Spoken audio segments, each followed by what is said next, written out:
Oftentimes in the Bible, when we see two or more people together, the speaker of that group is usually mentioned first. It doesn't make them more significant, as we sometimes mistake in the Western world. But it shows that they are the main speaker of that group, or they are older than those that are with. We assume that it makes them more important. We see Aquila and Priscilla. Sometimes, if you notice, you'll see Aquila mentioned first, and sometimes you'll see Priscilla mentioned first. Why? Because one in that moment was, or the moment referred to, was the speaker. Okay? You will see Peter and John, but you will also see John and Peter. Why? Peter was older, but sometimes John was the main speaker. You understand what I'm saying? You see two brothers, Peter and Andrew. Peter was older than Andrew. Okay? Just making that clear. So sometimes the one that is mentioned is older, as I said, or the main speaker. But there's something I want to address. I say that because of this.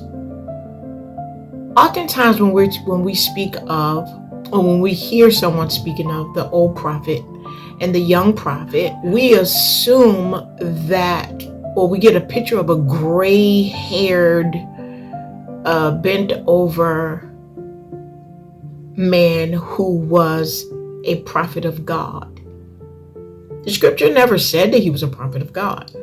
Say he was a prophet. Well, it could mean that he was one who went ahead, or he was a prophet before the young man. He's older, just denoting he's older than the young prophet, giving us a picture that one preceded the other, maybe in time.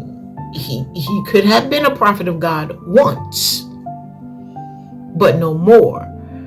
This younger man is now sent as a prophet of God after. Okay? All right. That being said, a lot of time had passed during this era, right? In reference to the people of God. And we see the young prophet being sent to a place that was once dedicated to God, consecrated to God, was as an altar to God. And he was sent to that place to speak, not just to the place, but to the people, to the ruler who has set himself there. And he was antagonistic against the God that place was established for. It was a lot of mockery going on, in short. Okay? But the old prophet had two sons who were there. The old prophet wasn't there, but his sons were. So his sons were sitting in that place of compromise. The word of the Lord they heard was not just for the king, but for them also. It affected them and their father. So they ran and let their father know what was said by this young prophet. Okay? And so then the old prophet wanted to encounter this young prophet of God. The warning is this: it is not about the old prophet necessarily, because the old prophet didn't know the young prophet was even in town. But the warning is concerning the sons of the previous rule, previous government that has been compromised, where their sons now sit in the place of compromise, eating from the table of that which is antagonistic against God. Beware of those, not necessarily those that went before you, but their sons. Not necessarily those that are old in age, but those who receive impartations from them. They were the ones who intercept. They were the ones who watched and sabotaged by running to tell their father. They knew good and well what their father, who their father was, what their father was. And they could not kill this man of God. But they knew that their father, full of witchcraft, yes, he manipulated. He used the fact that he was a prophet of God before, or he was a prophet himself.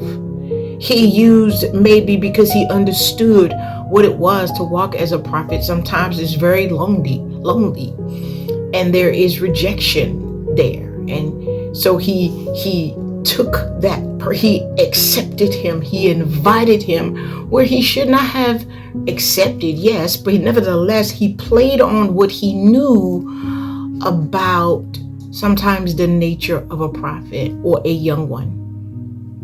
So the warning, yes, be aware.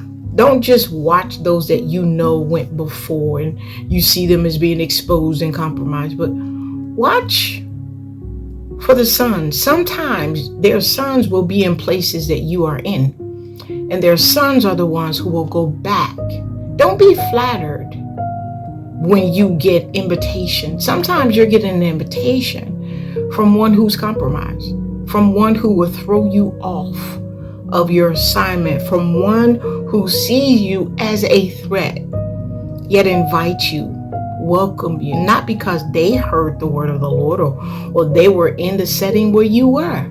Don't be flattered and say, "Ooh, how did they hear about me? God is expanding my influence."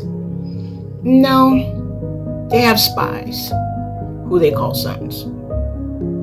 Or they have sons who are not spies.